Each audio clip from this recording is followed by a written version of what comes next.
मराठा समाजाला आरक्षण मिळवून देण्यासाठी खंबीर असल्याचं पुन्हा एकदा मनोज जरांगे म्हणाले। जरांगेंच्या आंदोलनाला आज वर्षपूर्ती होतीये आणि मराठे एकजूट असेल तर आरक्षण कधी मिळवता येणार असल्याचं त्यांनी स्पष्ट केलंय। अंतरवाली सराटीमध्ये गोदाकाठच्या 123 गावातल्या मराठा समाजासोबत जरांगेंनी दुपारी संवाद ते साधणार आहेत आणि या बैठकीमध्ये 29 ऑगस्टच्या आंदोलनाची दिशाही ठरणार आहे। जरांगेंबरोबर बातचीत केली आहे आमच्या प्रतिनिधींनी, पाहूया।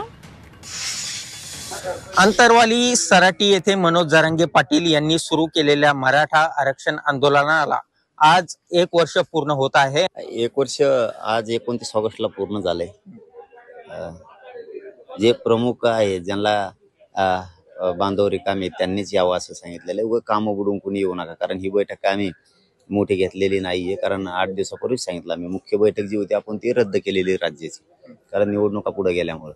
आज 29 तारखेला म्हणजे 29 ऑगस्ट 2023 ला शहागडच्या पैठण फाट्यावरून लढा सुरू झाला होता। काही मिळालं नाही मिळालं ते नंतर बघू।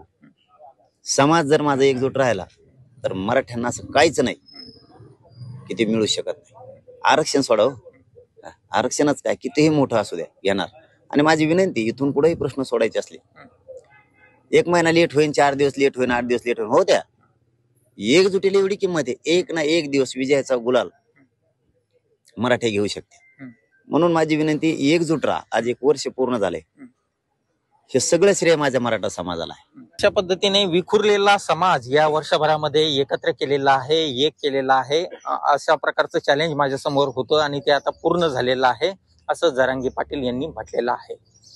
Nitesh Mahajan, Zee Media, Antarwali Sarati.